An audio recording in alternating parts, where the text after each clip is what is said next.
You're listening to Reignite, a podcast about rescuing each other. I'm MJ. And I am Matt, a.k.a. Stormageddon. And this is our special guest, Case Aiken of Another Pass. Hello.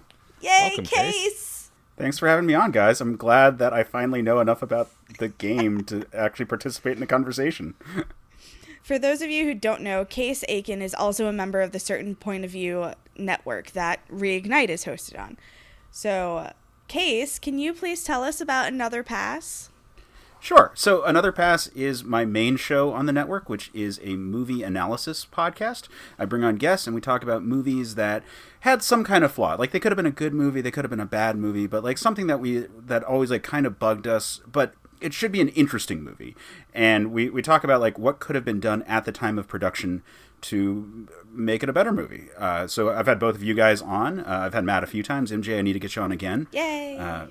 But it's a really fun time because I get to talk to like fun, smart people about movies that they're passionate about, and try to pinpoint areas that, you know, like I said, with the benefit of hindsight, but trying to be appreciative of the time, what could have been better. And like I said, that's the main thing I do, but I do a bunch of stuff on the network. Yes, we're aware. You are kind of our Renaissance man on the network. When you have me back, can we do a Christmas movie? I would be totally fine with that. Yes. In fact, I should probably plan for like the Christmas season and just start as soon as Halloween happens. Yes! Just do Christmas movies all the way through. And My a time Hanukkah movie. approaches. Come on now. Let me rephrase that. Holiday movies. Better. Because I'm Yes. one of those people. No, I'm not. I really don't care. I mostly just want to give Case a hard time. As of this recording, I will be appearing again with another gentleman who shares my name, but that's spoiler territory, so you'll have to wait and see. Yep. But yeah, I'm excited to have you on the show with us. I've had you on the other shows as well. And what's funny is, if I recall correctly, you had first started listening to Reignite before you had actually played the Mass Effect series. Is that correct? Am I remembering right? That is almost 100% correct. The almost is that I started and got stuck in like my initial playthrough in the Citadel and just gave up at that point. I was playing a bunch of different games and I was like, I always intended to come back to it because I was a big fan of BioWare games. Mm-hmm. But yeah, I just sort of let it sit, and then it's one of those like, I don't really remember it. Yeah. I guess I'll never come back to it. And then when I replayed it, I don't even remember where I got stuck because I just I was playing it on an easier mode for the story on my current playthrough, and just burned through that whole area. And I was like, oh, am I better at video games? I don't know. I mean, those moments have happened. It's funny. Your exact experience with Mass Effect was my experience with Final Fantasy IX the first 4 times I tried to play it. I didn't play it when it came out because I was like, fantasy setting. We were in like big cities with giant machines. A kiddie fantasy setting, bah. And I never played it. And then I tried to go back to it much later on, post-gen, and couldn't get through the beginning of the game. I was just like, I don't understand this. What the hell? And then I recently bought it on the Switch, and I blew through that beginning area, and I was like, what did I not know before? I don't understand. So I can relate to that mentality. It must have been... So I have a question for you that we've never been able to ask our other guests, because for the most part, our other guests have had some lifelong history with the game, lifelong in finger quotes. But what was it like listening to the show without knowing the story of the game? And is that what drove you to go back to it? It is what drove me to go back to it. I was having a lot of fun listening to you guys talk about it. And like I said, I was a fan of BioWare games. So that part, like, I understood. And I had started the game, so I kind of knew, like, the basic, here's the flat setting stuff. And also what had, like, sort of leaked into pop culture. But I didn't have a really good sense for the quest of the first game or anything like that. And I think the real tipping point was the Rachni Queen. Because, and I wrote that, like the iTunes review I wrote for you guys was based around that, where you guys both took very introspective looks at it. And I was like, oh, hell, like, I wasn't really big into like tabletop role-playing games when I played Knights of the Old Republic and Jade Empire and all that. And since then, that's become like a big thing for me that I really enjoy. And I hadn't really thought about taking that approach to a video game the same way again. And then you guys really hit home like the weight of a decision. And I was like, fuck, I gotta do this. So that's kind of what pushed me over the edge. And so are you playing it on the 360? Yes. Okay. Yeah, there was.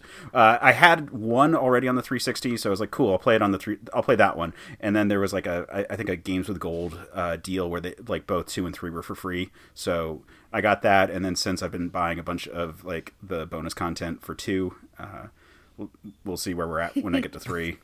Is that stuff still available on the Xbox 360 Live Marketplace? Does that marketplace still function? It still does, yeah. although it's through like the Cerberus network. Oh, interesting. Cerberus? Cerberus, yeah. Sorry. No, Took me a second. Sorry, there's a comic book series called Cerberus that for a long time I thought that's how they were both pronounced, and I didn't know that that was unintentionally different. So that's always that pops out sometimes wrong. That's fair. Well, that's interesting to me because a lot of other past consoles, their previous marketplaces have shut down. But I guess with the Xbox and the PlayStation, like it's just since the second or third generation, depending on how you're looking at it, once there was an online store, they just perpetuated it. Whereas with the Nintendo systems, every frickin' online store is different from the previous one, and so they kill the other one to start the new one, which is just I think it's dumb. Probably due to the backwards compatibility with the one. Yeah, that makes sense. But I'm still like stressed that it's going to like go away. I've been having a lot of issues. Like I looked into this, and it's not a new issue, but like there's like you have to like clear the system cache every now and then, or it'll say like you're missing content, and I'll be like, no, I have it, and it'll say no, you don't. You can't load the save file. And so I'll have to like go in and like clear the cache, and then it'll let me do it again. But I am just like constantly worried for like the point where like the network stops connecting. So I'm like, I gotta get through 2 and 3 because I paid for it, and I don't want them to shut me down. Yeah, as someone who's been struggling through, not struggling, but like I don't love keyboard and mouse for Mass Effect. I just prefer controller. I am looking forward to when we do Andromeda because I can buy that on the damn PS4 and play it with a frickin' controller finally. But I'm excited that you found the game this way. I think it's. I mean, for one, I don't know for you, MJ. For me, it's kind of humbling and a little overwhelming that you went back to the game because of listening to the show. Well, I mean, you guys made a really good case for it. I see what you did there. Case. Get it? You're both fired. That was unintentional, but You're both but fired. I love I puns, need so good. a new co-host and a new guest. Where's Ian? Is Ian online? I just got fired from my own show. Well, at this point, we usually ask what... I have a question before you do that, please. Fine. Sorry, it's The just floor recognizes we're not MJ. in the same room, so you can't see that I keep opening my mouth to talk. So No, I can't. I guess we Yeah. need to record with cameras in the future. yeah. My question for Case is, what is it like playing the Mass Effect series as an adult in 2019 versus when Matt and I played in 2010? So I actually have some real thoughts about that one that I was going to get into when we started talking about like today's mission. But man, so like I was really shy like all through high school and college, and by that point I had finished all the big like BioWare and spin-off games. Really, and I kind of like dropped out of video games like when I reached adulthood and was poor and couldn't afford a lot of stuff, and like it was 1 or 2 games that I would like play regularly and usually just let blow off steam, and it wasn't like it's been a long time since I've sat down and done like a really big dedicated RPG or anything like that, which is probably one of the reasons why I started Mass Effect and stopped.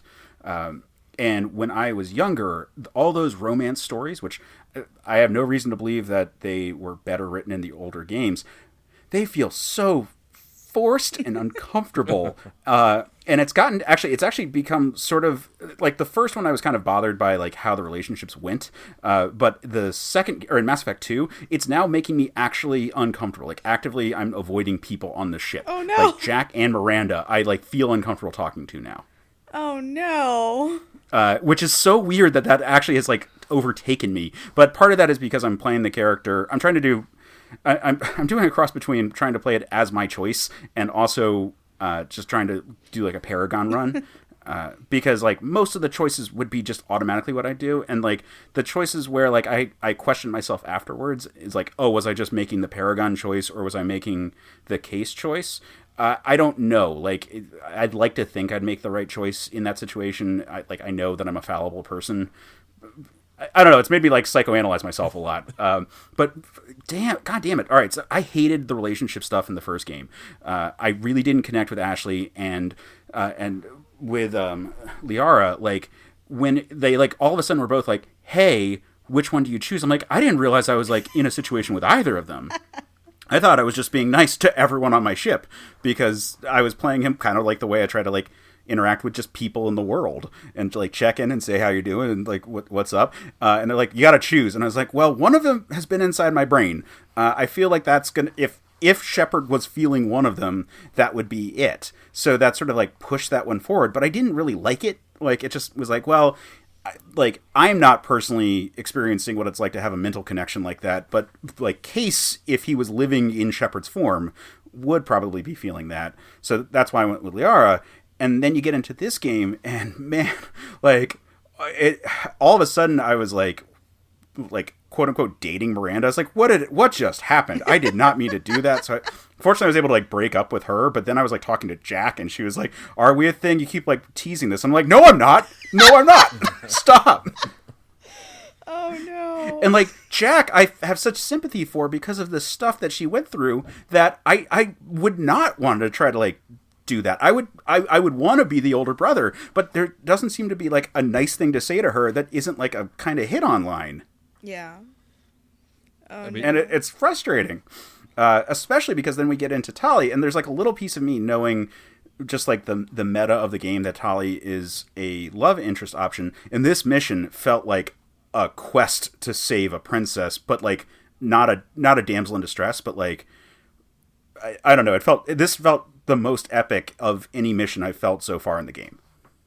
Interesting. I can see that. Yeah, right. I think it's kind of funny that you put it that way. I mean, that does mirror a lot of the stuff that me and MJ have both expressed. And I mean, if you listened last week to the previous episode, I froze up trying to talk to Kelly Chambers, the person I've been flirting with the whole game.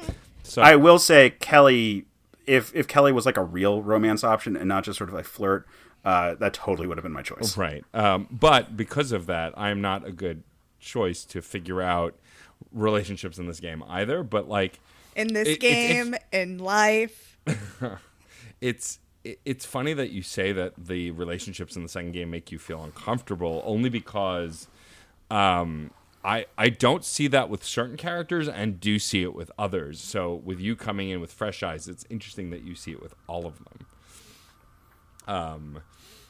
Before I move on, are there any other questions, MJ? No. Now we can talk about the choices. So before we get into your more deeper thoughts of what you think of ME2, since this is the season we're in, we want to know your choices from the first game. So I'm going to mention hallmark moments, I guess, of the first game. Hallmark moments? There's a better way to put that, but I can't think of it at the time. Turning moments? Turning points? Turning points, that's better Tipping than my... points? Tipping points, that's also better. We'll go with those, but I'm going to mention those moments, and you're going to let us know, Case, what you did. So, of course, the first moment is the one you mentioned earlier, which is with the Rachni Queen. Did you kill or save the Rachni Queen? I saved her. You saved her. Yeah. On Vermeer, did you kill or stay friends with Rex? I didn't even know it was an option to kill Rex. Yes, you All can right. cue Ashley to kill Rex, or you can kill Rex yourself. That's true. I had no idea. Like afterwards, people were like, "What'd you do with Rex?" I was like, "Oh, shit! I just thought I like had a talk with him and calmed him down." Did you do the armor thing? With his grandfather's armor? Oh, get the armor. Yes, I did. That's why. There's no option to kill him if you do that. So you didn't actually have to make a choice. Yeah. Sticking with that area, on Vermeer, who survived and who died? Caden survived. Ashley was sacrificed. Interesting. Common choice. It is a common choice, but it's interesting to me only because, again, on my playthrough, I have feelings for Caden. At least it seems like. Hey, guys, pause for a second. Sure. I need to shut a door.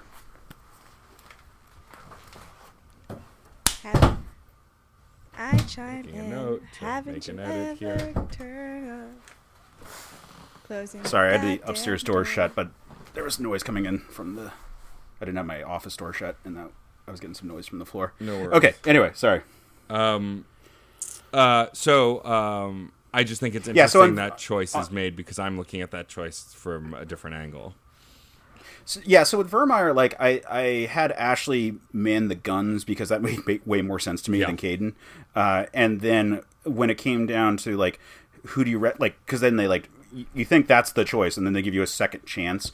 And I was, like, all set to, like, run and try to save her, too. And then they, like, pull the rug out. And it's like, no, the fucking bomb's the important part. Like, we got to make sure that happens. And, like, that's our site. Like, the other... There's, you know... In-game, yes, you're guaranteed that if you went to go for Ashley, or to save Ashley that time, or whomever is at the gun... I'm guessing you would automatically be able to do it if you succeed. Correct. Like you, but in the grand scheme of things, the bomb's the most important thing, and the gunner position. There was no guarantee I could even make it to her without everyone dying. So it was an unfortunate like consequence, but like that was probably the strongest choice that I had to make, and I had to go with the greater good scenario. Yeah, I think in our conversations, it seems like that one had the most weight to us personally of all of them. Even though we had we had deep discussions about the other ones, I think, but that one definitely felt the hardest. So you romanced Liara. Yes, which I explained my rationale for that one. Like I said, I didn't really feel strong connections for either, but Liara, like in story, had like literally been inside my mind, so it felt the most natural to do. That's valid. What happened with the council? Did you save them? Had to save them. Okay. Had to save them. Like there, like this was as much knowing that what like Shepard represents. Like had again, a greater good scenario, like people, like soldiers would give their lives, yes, but this would mean a chance for humanity to like shine in the greater galaxy. And who did you put on the council for a human? Well, who did I put on the council? Mm-hmm. Anderson. Absolutely. Because fuck Udina! There's no scenario that I can imagine someone who isn't just a giant prick putting Udina in there. Udina's the worst. He is. That's true. Before we get into the summary of what we're doing here today with the incredible Case Aiken, tell us just a little bit briefly about your overall thoughts on Mass Effect 2 so far, up to what we've covered on the show, as far as like how you feel compared to 1. Are you enjoying it? Are there complaints? Kind of, just your general thoughts. It is fascinating to see the shift from 1 to 2 in terms of like what video game design language looked like between the two games. Like Mass Effect 1 was like, all right, so here's all these popular shooters that had come from the previous generation. We want to incorporate that into what we had been doing with like an RPG thing. And then by the time 2 had come out, like Gears of War was popular, and like the type of game that you were playing was very different. And it's interesting to see like focus on a cover system, focus on ammo, focus on like a lot of those elements that weren't in the first one. I weirdly liked the Mako. It wasn't perfect, but I actually liked it a decent amount. Like driving it, I thought was fine, and I really enjoyed just being able to roam around and fight monsters on random ass planets, and like occasionally fight pirates. Like that was a cool thing, and like I realized that if you scan planets, you can occasionally find stuff. But it was really cool that you could just like be wandering around and be like, oh shit, there's something to go fight, or there's something to go save. Like there was a cool element to the story and like a larger universe that was from that that didn't feel quite so mechanical. That's fair. I mean, again, my complaint about the Mako is the Mako itself. The exploratory... The controls are not great. Right, but the exploratory stuff is awesome. A good friend of mine, his biggest complaint about going from 1 to 3 is that exploration becomes less of a priority as the game goes on. And he's not wrong. Like, the freedom to roam is definitely... Like, they can... Once we get to the third game, and we'll discuss this more when we're playing the third game, the control is in the narrative. Like, they want you to follow the story, and so they take a lot of the freedoms that the earlier games had away, and you start to see that in the second game for sure. Honestly makes sense given the narrative. It definitely does, but I can understand the complaint of like I could do all these different things and now I can do a couple things. Like it definitely makes sense, but it does also make sense in line with the narrative and having limited access, not the ability to not go wherever you want, you know, the Reapers being on your tail, all of that stuff. Yeah, I mean, it probably makes more sense than 3. Like 2, it still encourages you to go out and scan every single planet. So having the ability to actually like touch down and like check it out versus not touch down and check it out and just like have a grid show up with like squiggly lines, like it, you know, you're still spending time going to every planet to look at it. Yeah, that's definitely true. Yeah. And then like, so like the aesthetics of 2, I really enjoy the brighter color scheme. Like the 1 was pretty drab. The mission feels a little less consequential, which might just be that the first one is more of a generic like hero story, like there's an invasion coming from outside and a traitor amongst you. Right. And this one it's a little more complicated. I hate the elusive man. I hate the mission reports at the end of every session. Yep. I hate that screen. Like for one thing, I hate the elusive man chamber, like with that big green and like whatever, like that celestial body outside his window. Yeah. Like it hurts my eyes, and like the fact that it just like will, like the mission will end and just like screen will pop up, and I am never ready for it. Yep, and it same. always is jarring, and it's just a little too much. Like here's your stats on that mission, and it feels like an arcade game, like Time Crisis or something, where it's like here's how many things you shot. I'm like, God, all right. Stop. Like, it feels too much like a video game right now. Thanks for referencing Time Crisis, Grandpa. I appreciate it. See, kids, there used to be this arcade game. They must still make Time Crisis and put it in arcades if arcades still exist. But no, yeah, I agree. I think that MJ brought this up actually when we first started playing the second game, is that for mostly the same reasons you said. But as I play now, I'm fueling my playthrough more on my memories of the game than the experience of the game. And I think, I mean, as anyone listening knows, I've forgotten a lot of shit. And so, like, every time that screen comes up, it throws me off because I keep going, that can't possibly be a thing that's in this game. And yet, yeah. Also, if we look at it as an intentional, like, aspect of the story, we can see it as how Cerberus prioritizes mission success versus how the Alliance prioritizes mission success. Mm-hmm. So to Cerberus, these mission reports are very like important and necessary. So I don't know. It can be a story aspect if you want it to be. Yeah, basically. I don't disagree. I just don't want it to be. Honestly, if the screen didn't have the elusive man sitting there with like a big yellow and green like eyesore, I would care much less. Like if it looked like my terminal and was much easier on the eyes, I probably would be like, okay, cool. Like here's your, like if Kelly handed you a report every single time and it was just a screen to look at that was like, here's your mission report, like, and it was all the same data, probably would care less. I also miss things being blue. Everything's orange. I don't like it. Yeah.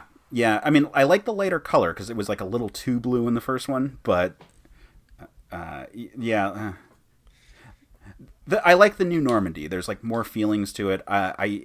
I kind of miss just like having the elevator be the load screen. Again, it kind of just breaks the flow. Yeah. But I get it. People complain about the elevators. Yeah. You know, it's interesting being like even though I didn't play the game was part of pop culture and I had absorbed a certain amount of it. So I was aware of some of the memes and the jokes about the show, or rather the series. And so like that I've internalized. And like when the first time I realized that, I'm not getting the elevator loading screen anymore. It's going to be like cut to a weird schematic of the ship. Yeah, I was like, oh, okay, all right, fine. I get it. I know why people did that because it'd become a joke. But yeah, I mean, I don't mind those schematic screens because I envision it like Shepard looking at his or her or their like Omni-Tool or whatever device that's displaying stuff. It's definitely less jarring than the mission report at the end of each stage. Yeah, it's not that bad. And like the crew is fine. Like I like most of the characters on it. It's bigger. Like so you've got like the additional crew is great. And your additional people are all great. That said, I've got a lot of the like the DLC stuff. So it feels like a lot of rooms are full. Yeah, I mean, this ship is definitely more lively in areas than the other ship was. That said, I feel like the mission map area is much quieter because there were major characters you could interact with on the bridge, which there are less of now besides Kelly. Yeah. So I think it's a give and take but as a whole, I'd agree that the ship is definitely more lively. It feels more alive with people, especially, I think it was MJ who pointed out, like, the crew, when you go into their rooms and stuff, talking about events that are happening. Yeah, it's more humanized.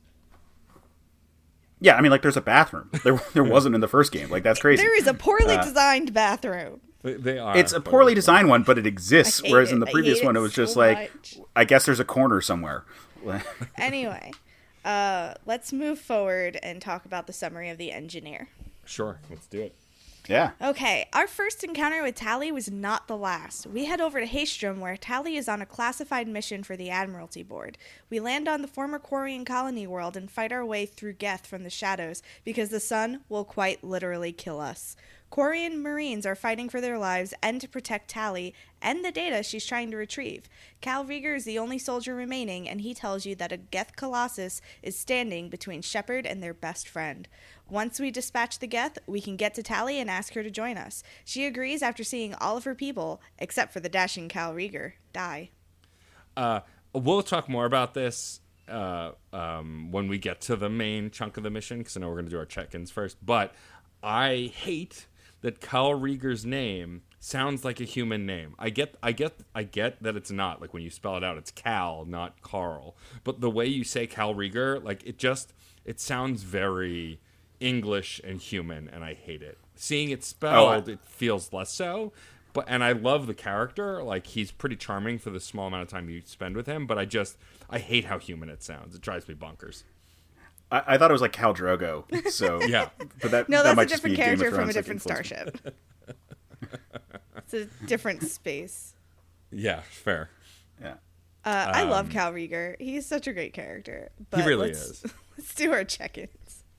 So I appreciate that for our Joker check-in, you wrote down what he said, because I literally spit water all over myself while playing this mission, but right before this mission, because I forgot he says that.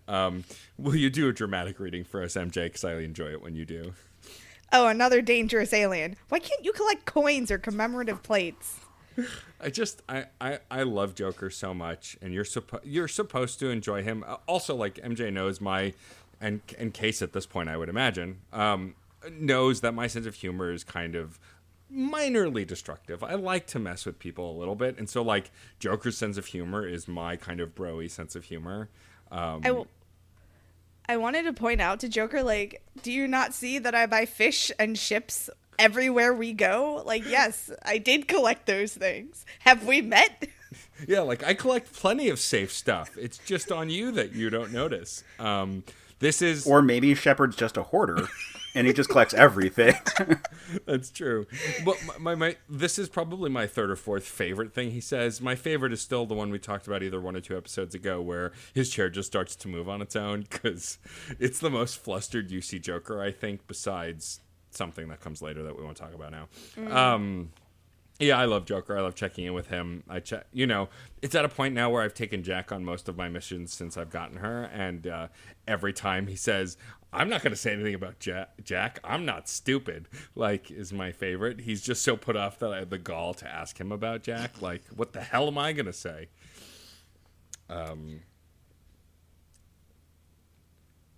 Yeah, there's nothing new That's my between thought on Joker and Edie. Mm-hmm. Yeah, they aren't messing with each other at this point, currently. No, everything's good. Kelly has something to say about Thane, where she is talking about his demeanor, and she goes, I'm not sure if it's scary or sexy. And Shepard can say, maybe both, to which I reply, I like trash. Yeah, I used that line. I jumped right back in the saddle flirting with Kelly after screwing up my opportunity to actually spend time with her. You'd never guess that I messed that up. Yeah, you would. Well, Kelly says to me when I say maybe both, she goes, she says something to me about what I like, and I'm like, I live a dangerous life. Dangerous men suit that lifestyle. And I just think about Garrus down in Main Battery doing all his calibrations. I'm like, yeah, dangerous. That's exactly what I need. Yeah, totally. Look, calibrations can be dangerous. You know that as well as anybody. Definitely. Kelly also tells us we have an update. Morden wants to see us, which is a excuse to speak to him for his loyalty mission, which is the way the flow of conversations are going at this point. Mm-hmm. And speaking of Morden, he's so distressed. So distressed. He's worried about Malin, and it's for a good reason. If the Krogan find out about Malin's role in perfecting or reinstating the genophage, then yeah, that's gonna be bad. Yeah. No, his franticness is definitely appropriate, especially the fact that this other Solarian has the gall to go to Tachanka after being involved in that is like, okay, what the hell could you possibly need on that planet? Did he willingly go to Tachanka? I thought he was taken to Tachanka. Oh, maybe. I can't recall. We'll find out when we do that mission. Yeah. But it's always good to. I like talking to Morden. I like interacting with him. He's fascinating, and so getting more of his backstory is always exciting. Even though I don't, my shepherd at least doesn't agree with all of his practices and all of his how he sees the world. Oh, you mean you think genophage and genocide is bad? Yeah, yes. Crazy. I know. What was I thinking? I'm so happy to see your note about Kasumi, because that's the first thing I thought of when I knew we were going to do our check-ins. Because she has a huge crush on Jacob, and she likes to watch him do push-ups.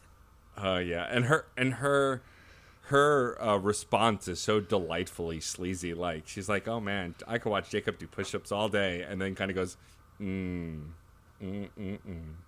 Like, it's just it's so gross in the best way. I kind of love it. I would like to be friends with Kasumi in real life. Yeah. And then she's like, I wonder if he likes Japanese girls with a penchant for kleptomania. That is an exact cute quote. I'm very impressed. I remember things sometimes.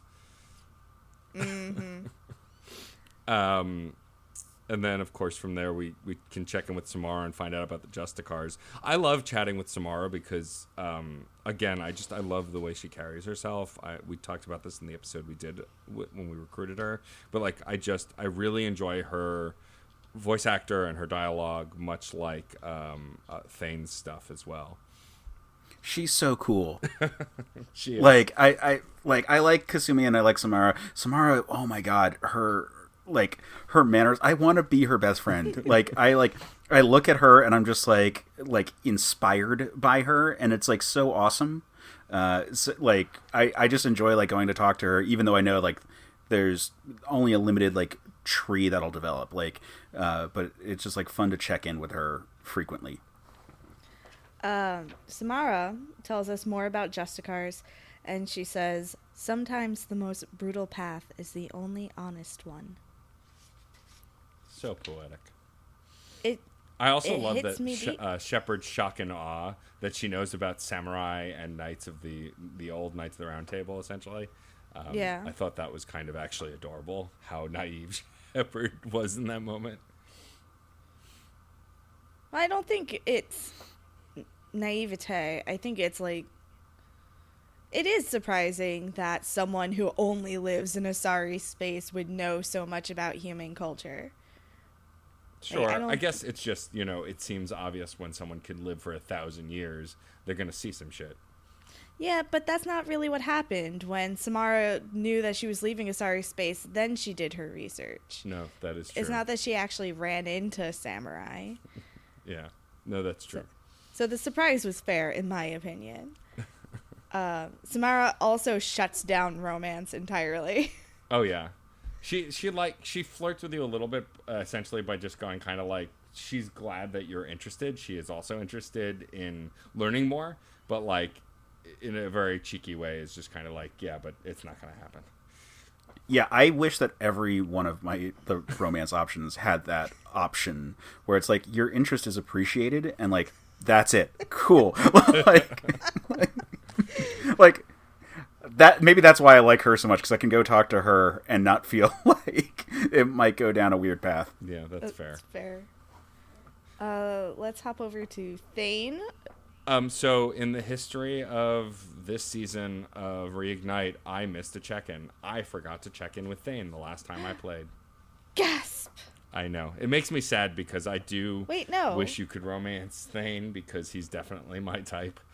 But no, What's the last episode we did? The last episode we did was the assassin. Yeah, I completely forgot to go check in with him. You didn't talk to him today? What was that? You didn't talk to him today. You keep cutting out, sorry. You didn't talk to him for this mission. Correct. Okay. I thought you were saying that you didn't talk to him last time. It was like, it's impossible for you to have talked to him last time.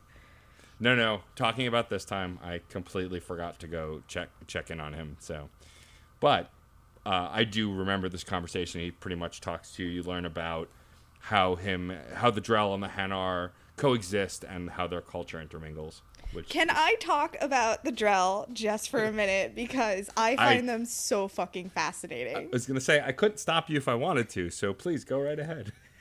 So, the Drell were taken from their homeworld on the Drell were taken from their homeworld by the Hanar to Kage, where the Drell were then, like, integrated into their society as servants, as assassins, as like any number of things. And because the Hanar communicate with bioluminescence, Drell had surgery so they could see the communication happening between Hanar. It's just so fucking wild to me. And the disease that Thane has, Keppel syndrome, it's because of the Hanar. The Hanar did this.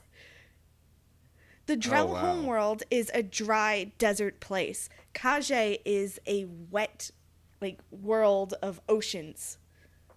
Huh. I never put that together, but of course.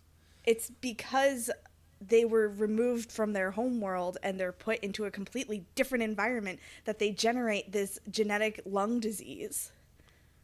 Huh. Interesting. It's insane. The Hanar fucked up so bad, guys. Yeah, I mean, we've met some pretty not great Hanar in the world of Mass Effect already. So, other than Blasto, the badass action hero Hanar. Blasto is also terrible. That's true. He is also terrible. Blasto is also terrible. But I would watch the crap out of a Blasto anime. I would also watch Blasto. Another thing that I really love about Thane is that he respects the old ways of the Drell. So he's polytheistic, and he lets you know, like, most modern Drell don't honor our old ways. So they don't talk to Kalahira, they don't talk to the different goddesses, they don't think of the afterlife as a notion, etc., etc. And it just appealed to me as a person who reveres multiple gods. And it was just like... Yeah, I thought that was a really cool explanation for how polytheism can interact in, like, a sci-fi environment without it being an active participant. Because, like, a lot of times you see in sci-fi settings where, like, there are multiple gods, those gods, like, interact with, like, the civilizations. And in this case, they don't. And that I thought was really cool. Yeah, I really liked it. And I like Thane so much as a character, and I am afraid that my romantic plans will be derailed. Oh, is somebody developing feelings? I mean, I like an attractive person regardless. That's true. We all have a weakness for that. It's fair. I'm just like, Thane's an attractive person, and we can talk about things. Oh no. Yeah, there are characters in the third game I'm curious when we get to it how I might interact with them, because there are several overly attractive characters that are almost like plants to, like, see if you'll derail in the third game. And so I'm really curious. But anyway, let's chat about the main mission, the engineer. the interesting foible, if you will, about this mission is that you can't stand in the sun or you're going to die, which I'd forgotten How's that about. different from my life any other day? I know, right? The sun is slowly killing us all. But yeah. I am a vampire. I hate it. But it's just really interesting to me that that mechanic, especially coming back to it and having forgotten about it until I was experiencing it. I'm like, oh yeah, this planet. From a game standpoint, that was a really cool like concept. Like, it doesn't quite make sense in this world because like you go to hostile planets all the time with terrible conditions, but like for a standpoint for like we're gonna present a level where you have to like hide in the shadows, like that was cool. Yeah, I didn't mind it, and it made for interesting combat choices because I was kind of doing a lot of run and gun, which is kind of my class anyway. But in this, you know, I'm thankful that I have the Geth shotgun because of whatever DLC I bought. So I have a ranged shotgun, which is a rarity, as far as having a very long range. But it made my choices still way more interesting. Instead of running head on, I might like go around the back and then charge in or something. It made for interesting combat dynamics that I hadn't really felt up until this point. Not to this level anyway. Y'all, just like when I step outside on a normal summer day, I hated the shit out of this level. Fuck this level so hard. I died the first time I tried to run it. I got back in and it was just like, this sucks. Everything about this sucks so hard. I'm surprised you struggled at this level. It's just interesting. Everyone's playstyle is different, right? The fact that there are so many different classes, and this is what we love about Mass Effect, right? The idea that the series gives you so many options. And I'm always fascinated on the meta side of the gameplay stuff that people struggle with. And so that's really interesting to me. I would have never thought, based on how well you had done in other missions that I struggled with, that you would have even had to give this mission a second thought. So that's really interesting to me.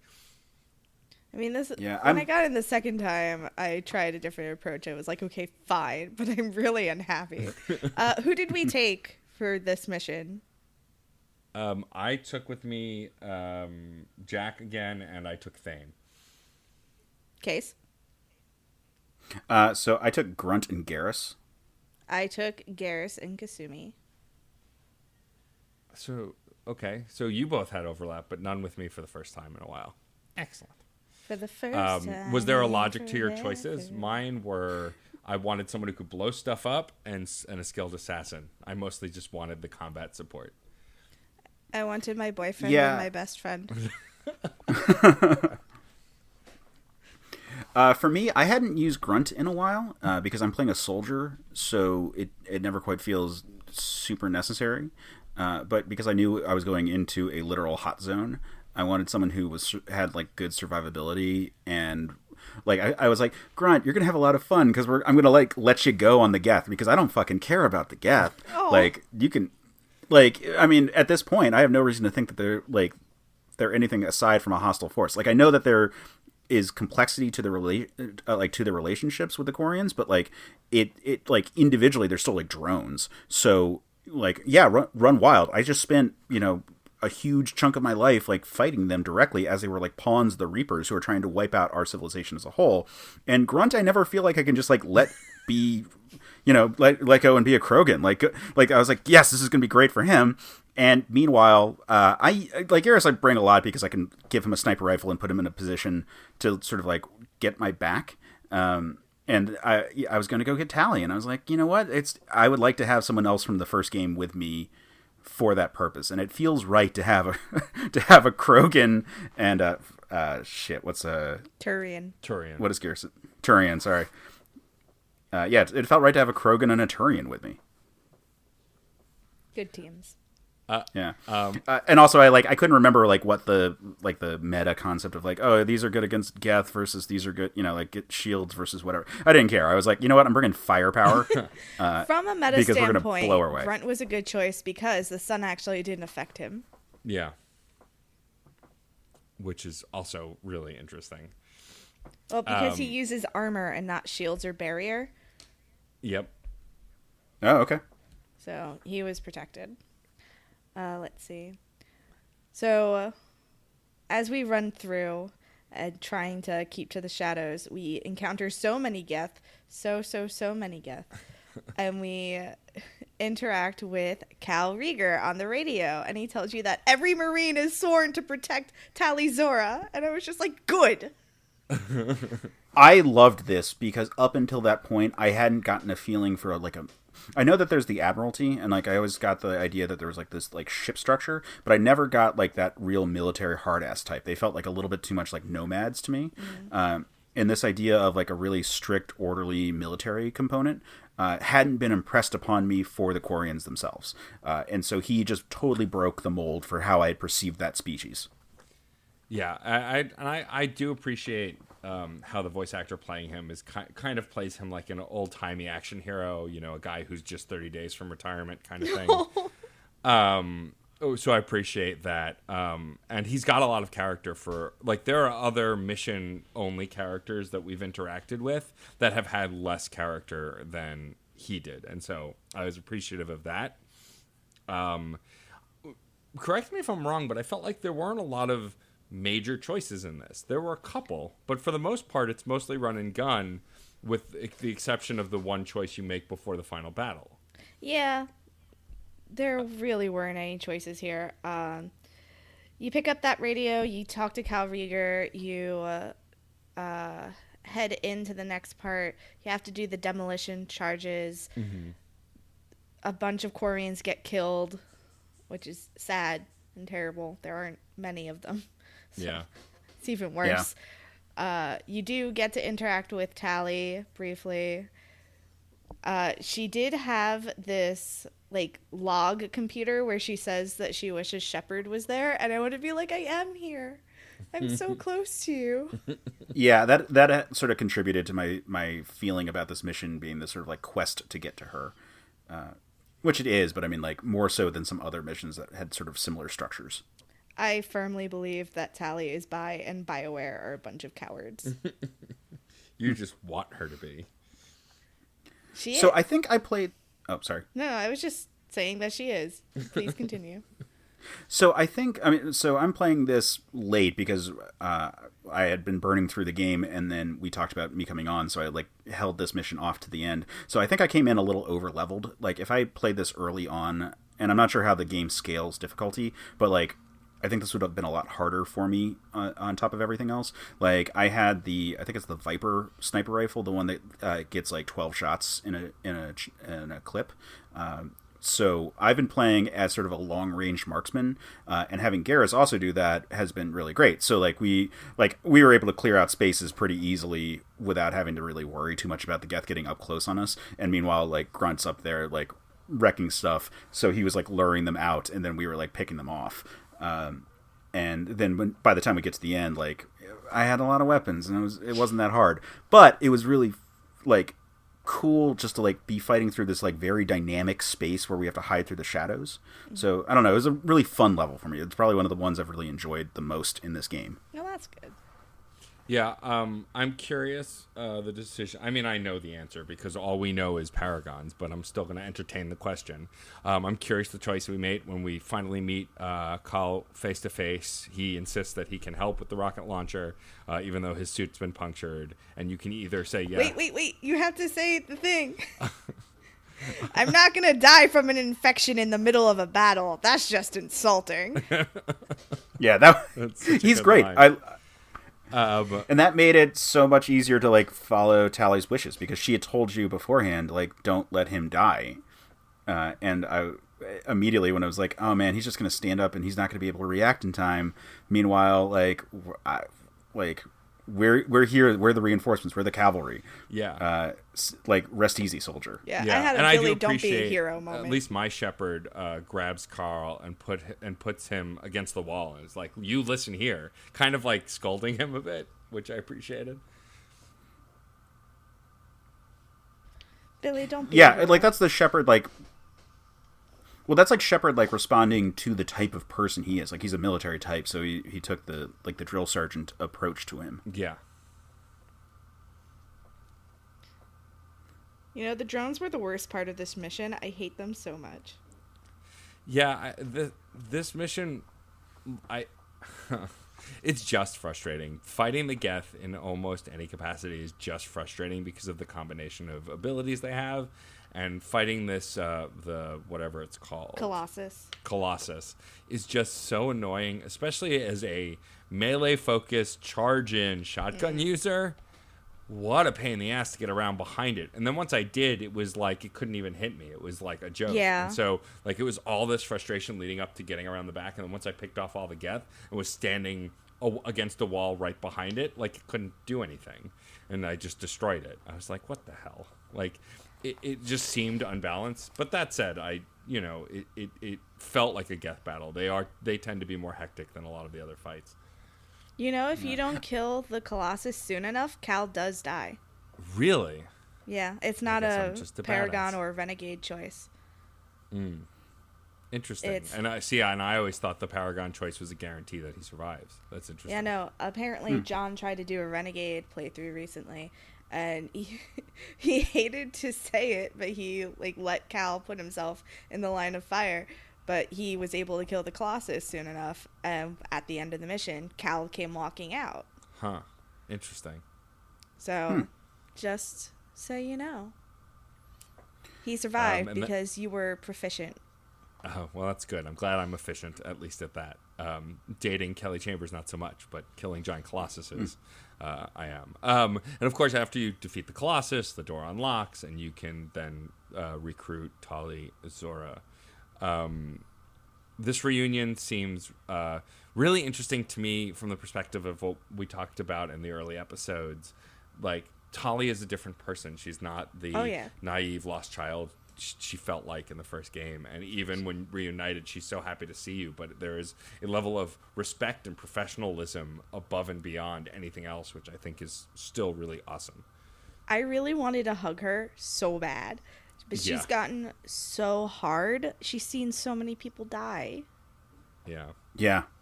Nobody took care of my sweet baby. Yeah, like, if this had been earlier in my playthrough, I feel like, and again, this is me just knowing the meta, like, I feel like this mission would have pushed me over the edge for, like, Tali being my romance option, because it was such, like, it was, like I said, it felt very epic. Like, it was nostalgic to the first game because it's Geth. It had a really cool mechanism for the level. Like, when you walk into the chamber, there's wounded Geth, like, crawling around that are, like, slowly, like, dying.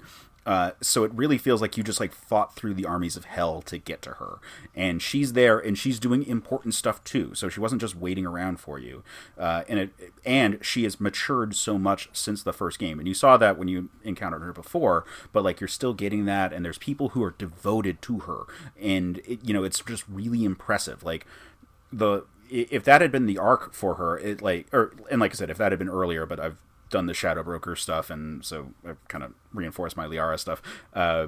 Like, that would probably be like, yeah, like, oh man, like, power couple. I mean, it's not too late, honestly. Yeah, you still have time. I know, but I've like gone through that mental like gymnastics of like, all right, so what? Like, Liara's off here like being a crime boss. I guess I could hook up with Miranda. No, that's not a good idea. I shouldn't do that. Like, it's the same problem with Tali. Like, I've already made the decision. Like, nope. I'm letting my heart take me in whatever direction it sees fit. So I will probably get into a lot of trouble. Yeah, but the heart is not the usual divining rod for. That's fair.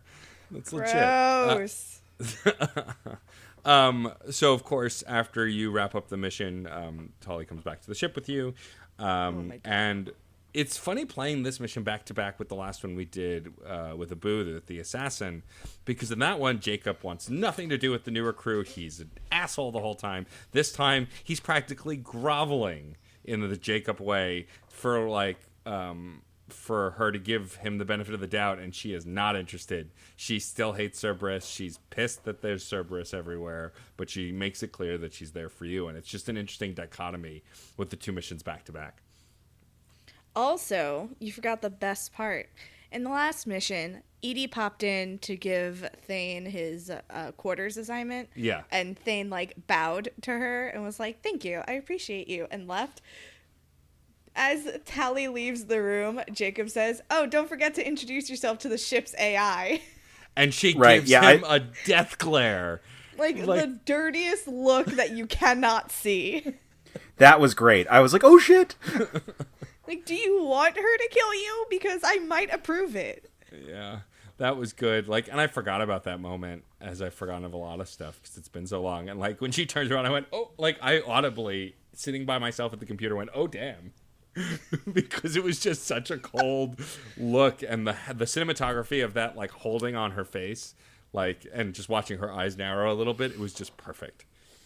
So the really great thing about this scene is that it reinforces for us that Cerberus is not to be trusted, or rather Tali doesn't trust Cerberus and is reminding you of that. Yeah. So if we have been lulled into a false sense of security by the amount of life on our ship and our beautiful ship and all the aliens that we've been encouraged to recruit and interact with and all the good that we're doing, we have Tali here to be like, by the way, I need to remind you that they are fucking terrorists.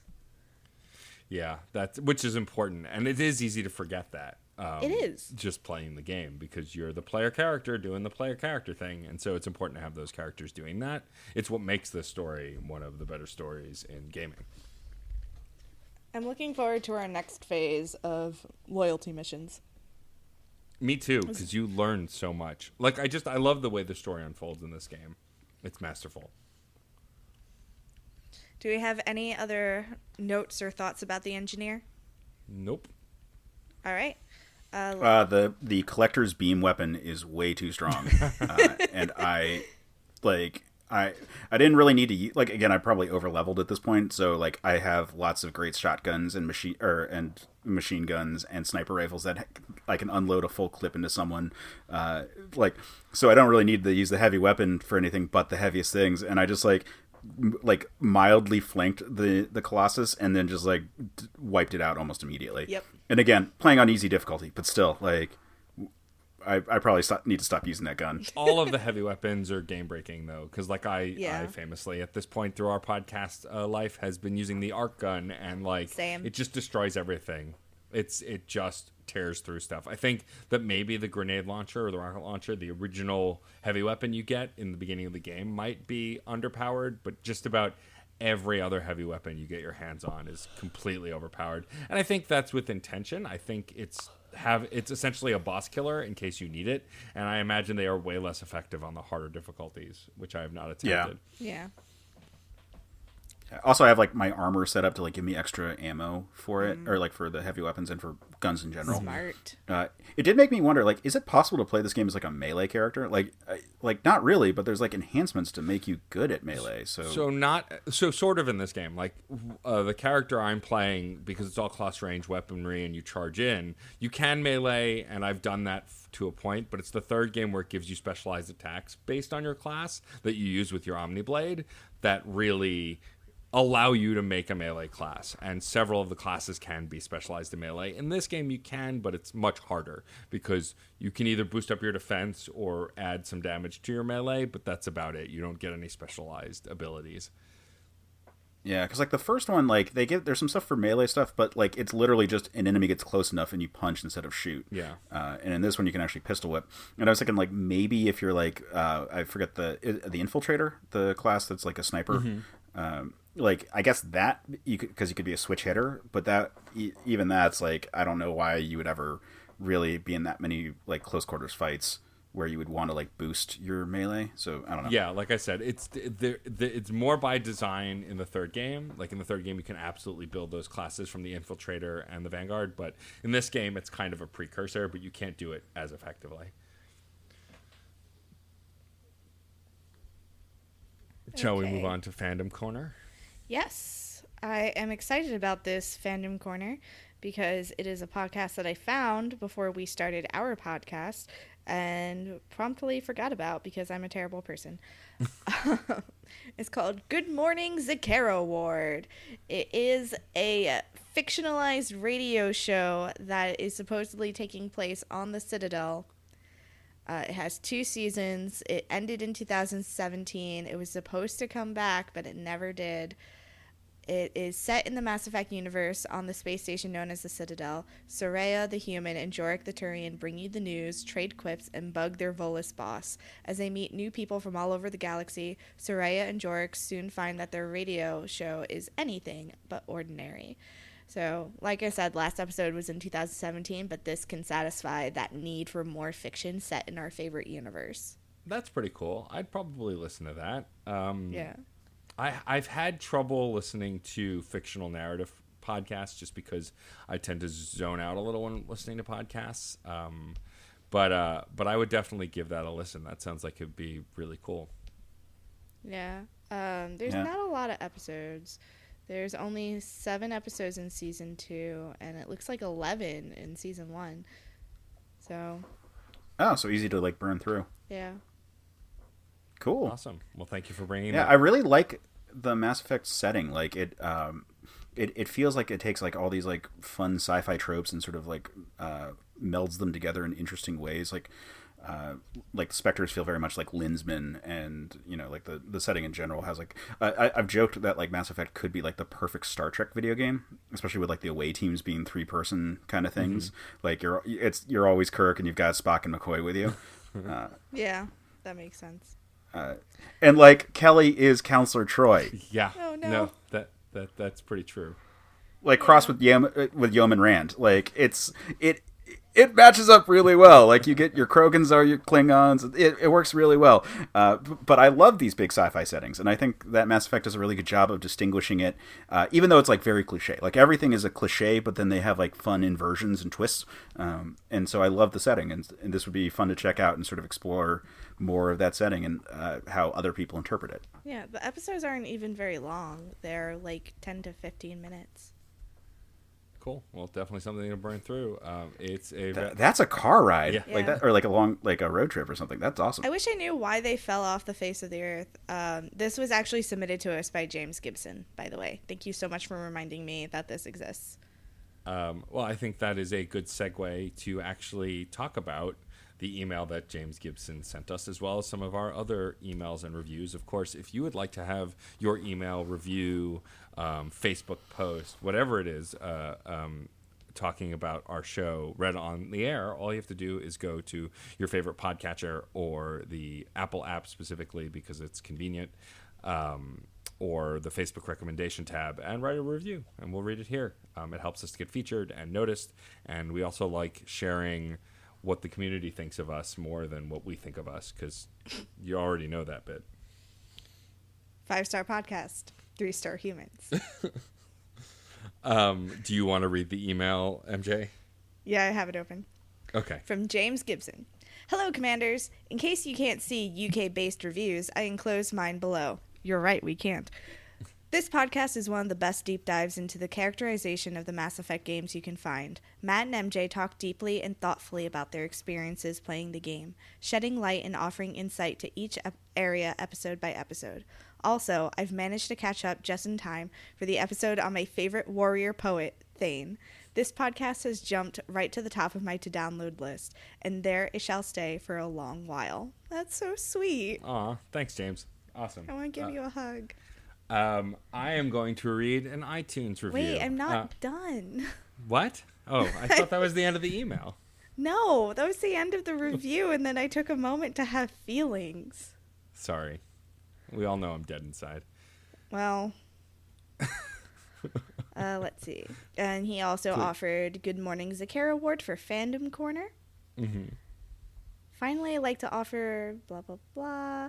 Oh, he would like to guest with us one day. James, we would love to have you on. Unfortunately, we won't be able to have you on in time for your D&D charity stream because we are booked up. But I will send you an email back, and we will figure it out. Awesome. Regardless of your answer, I want you both to know that that you have a really special show here, and I look forward to journeying with you all the way to Andromeda. Fuck yes, Andromeda! We will talk about Andromeda, my friend. He said to Andromeda. He didn't say through Andromeda. To Andromeda. It's an important distinction. But either way, we're still covering it. Whether, I'm sure people will have plenty to complain about. Anyway, James, you're great. We'll talk to you about guesting. I'm sorry we won't be able to have you in time for your D&D charity stream. But I will talk about it. It is at the end of the month on the 31st of August. It is called Adventurers Assemble. Look that up and throw some money at it. I'm sure it's a great cause. And if we can remember, we will tweet and share it as well. Yes. Now is the email finished? May I read the review I was going to read? Yes, were you going to read Matter of M? I was. Okay, and then I'll read the one after that. Matter of M is a gentleman named Michael, who's one of the two brother hosts of Games Gone. I've been talking about it a lot on Twitter. We've been going back and forth. Two delightful brothers who are trying to catalog the memories of yore of recent and past games. And they do episodes the first 3 Sundays of the month. Each episode covering a different aspect of the game, from review to personal memories and connections to whether they'd recommend it and beyond. It's a great listen. It's Games Gone. Definitely go check it out. But I found out after the fact that both of the brothers are big Mass Effect fans. And so this is the review from Matter of M, whose name is Michael, on Games Gone. Wow. This is different in the best of ways. One of my favorite franchises of all time, and we get all the nitty-gritty with it. Sign me up. Handful of episodes into season 1 and loving it. Also nice to hear a woman's perspective on what this game presents. It's a small touch, but a good one. Also, they both bounce off one another really well. Not to mention, this can get very deep in the emotions department, and they do well with talking through it. Worth a listen. Well, thank you, Michael. That's very kind of you. Yeah, this podcast wouldn't exist without MJ. She pushed for it, and I couldn't have done it without her. So, yes, definitely a very integral part to the conversation. Thank you for writing us a review. No one is allowed to make me cry. Stop it. Since I'm already on sensitive. iTunes, shall I read the next one as well? No, because I have it open in front of me. Okay, well, fine, then you do it. You can read the next thing. It's called alternating. You may recognize the person who sent in this review, which was our good friend Abu Zafar. Every Mass Effect fan must listen. This show will make you fall in love with the Mass Effect franchise all over again. The hosts have great chemistry, and they discuss the universe in ways I'd never considered. I've come away with a far greater appreciation of the Mass Effect games thanks to this show. And I appreciate you, Abu. Thank you, Abu. It was a pleasure having you on. If you haven't listened to that last episode, which I don't know how, but if you haven't, the previous episode to this was with Abu Zafar, and we talked about our favorite handsome, sleek assassin. Anyway, my turn. I will read our final review of this episode. Well, it's not a review of this episode. It's a review I'm reading on this episode. Stick with me. That'd be really crazy, a review of this active episode. Temporal shift. This is from Trenton James. James spelled with a Y, which is really interesting. I've never seen that before. And this was a recommendation written on our Facebook page, which is also where you can write us reviews. I'm currently doing a full playthrough of the Mass Effect trilogy, so of course I had to find the podcast that is also doing the same thing. I never completed any of the games before, so hearing the different experiences from each Shepard is pretty cool. I appreciate the introspective nature of each discussion in the game and how the game touches on many real-life issues. Enjoying playing along as well. Well, thank you, Trenton.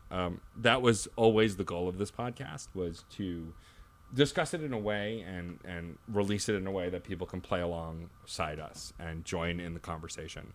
So I'm glad you're enjoying it. Thank you for the recommendation. Also, I think Trenton is on our Discord, which if you're not on our Discord, shame on you, because we have lots of great conversations and we get lots of memes from our wonderful, wonderful friends. Yeah, definitely join the Discord. It's been a lot of fun to talk with people who listen to the different shows, to talk about the different shows that are on our network that I am a fan of that I'm not on, which is only a minuscule number of shows at this point. I think it was Ben who said in a recent episode of the soon-to-be-retired Certain Point of View podcast that I'm essentially a main stakeholder in the company that is Certain POV with clout of podcast, which I thought was very funny. Okay. So our next episode is going to be The Collector's Ship. That'll just be me and Matt. Yep. And we're going to get real intimate in a everything's fucked and scary sort of way. So definitely join us for that. Before we wrap up the show completely, I want to thank our guest, Case. Well, thank you. Yeah, no, it's been great coming on. And again, thank you guys for really prompting me to go back and explore this franchise. It's been really cool. Like I said, I always was like adjacent to it, and like this pushed me over the edge, and I really appreciate it because I'm having a great time. I actually feel like I'm good at video games again, which for a while I was feeling like just very disconnected. And again, easy mode, but still, I appreciate it, and I feel like I'm enjoying myself and like really absorbing fun material. And you guys have helped sort of, pardon the pun, shepherd me along the way. No. I'm so insert insert GIF of Rex laughing, but Rex sort of looks like an actual real lizard. Why don't you take GIFs this don't really opportunity, work Case, in an audio to- medium. What was that? Yes, I know we work in an audio medium. Thank you. That's why I described the GIF. Work with me here. Come on. Theater of the mind. Case, why don't you take this opportunity to plug all the things you're working on that you would like to promote in this moment? Sure. So first up, actually related to this show, I do the episode for art for this and for most of the shows in the Certain POV network, and this is the one I have the most fun doing because it's really crazy, and like I get to sort of delve into like stuff from this show and like play around with like images of you guys. So I really enjoy that, and so like it's been a fun platform for me to express some creativity that I don't get to do with my day job. So there's that. But then, yeah, I've got 3 podcasts on the Certain POV network. Another Pass, which we talked about, which is movies. We've got Scruffy Nerf Herders, which for people who like narrative fiction, in this case, it is us playing the Star Wars tabletop game that I then edit down into an actual storyline. We just finished our campaign, which was a 50-episode arc, and we are starting up smaller, like mini arcs for a little while before we get back into like a bigger story. So by the time this one comes out, the second episode of the first mini arc will have come out, which has guests from the Let's Rewatch podcast. And then I also have the Men of Steel podcast with J. Mike Folson, which is a Superman gush fest that we just sort of look at a thing from Superman or things that are kind of like related. So like characters that are based on Superman or like symbolize the ideal, and we have a good time just like chatting. We've had like a lot of fun interviews, and we also do open calls that people can come and join us on, and it's just great. Like we want that just to be like, hey, there's a thing that's really fun but doesn't get a lot of recognition because it's so foundational to the like a type of fiction, and just let's sit and just like enjoy it for a minute. And so that's that podcast. So check all those out. They're all at certainpov.com. Awesome. If you like what you heard here, follow us on social media. We're at ReignitePod on Twitter, Tumblr, and Instagram. Facebook.com/ReignitePod, or send us an email at reignitepod@gmail.com. This is the place where we'd usually plug how to rate, review, and subscribe, but I said that at length earlier. But if you've forgotten in the last 10 minutes, go to any podcast platform of your choice and give us a rating and a review. It really helps us to get featured, as well as for new people to discover the show and join in the conversation. As you know, we're members of the Certain Point of View network. Visit certainpov.com to find more nerdy podcasts like Cases, each with a unique point of view. You can also find a permanent invite link to our Discord server on the website. Please join us. It's not in our outline, but I would like to give MJ an opportunity, because I also have something to plug the 2 newest podcasts that she has started working on with people who aren't me. Oh, dip. Okay, yeah, so I have 2 new podcasts. One is called The Circle of Friendship with my good friend Anna Feeney. We talk about The Circle of Magic books by Tamara Pierce. We talk about love, friendship, and our favorite goblin child, Briar Moss. You can find that on Twitter at COFpod. We are at cofpodcast.libsyn.com, I believe. I'm not 100% sure. We are definitely on Apple Podcasts. My other podcast is called The Rob Thomas, no, not that one, Robcast, where we talk about the shows of Rob Thomas, such as Veronica Mars, Cupid, iZombie, even the 90210 reboot. Yes, we go there. You can find us online at Not That Robcast and at notthatrobcast.libsyn.com. So, Matt, do what you gotta do. I wanted to promote my Twitch channel, which is twitch.tv/DJ_Stormageddon. I've been streaming a lot more. I recently got a device that will allow me to stream consoles as well, and so I've been having a lot of fun with it. I plan on having a mining fest where I just mine in Mass Effect for hours. So please come hang out with me so I'm not bored as hell, because it is not riveting content unless people hang out with me. But I am going to be streaming a lot more. I've hesitated to stream the missions from Mass Effect because this is about discussing the experience, and I feel like streaming it kind of shortchanges that a little bit, but I may come around on that. But either way, go to twitch.tv/DJ_Stormageddon.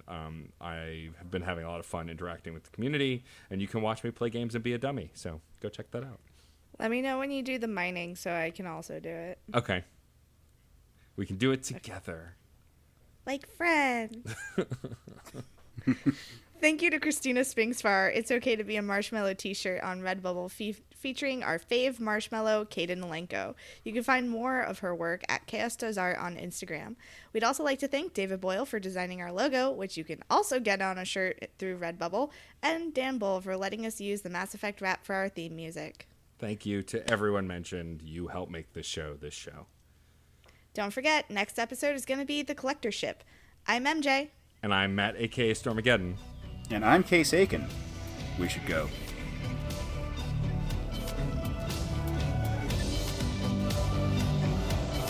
You're listening to Reignite. I'm Commander Shepard, and this is my favorite podcast on the Citadel. Do you like movies? Any movies. Old movies, new movies. Bad movies. Sad movies. I'm Matt, a.k.a. Stormageddon. And I'm Rachel Corky Shank. And together we host Screen Snark, a movie podcast for movie lovers by movie lovers. It's a podcast dedicated to the movies that are in our eyes, on our minds, and in our hearts. Featuring guests of a wide selection of entertainment backgrounds, performers, writers, creatives. So please join us for the casual cinema conversation every other Monday wherever you get your podcasts. And follow us on Twitter at @screen_snark, and we'll see you at the movies. All right, we're supposed to do that bit together. It's cool.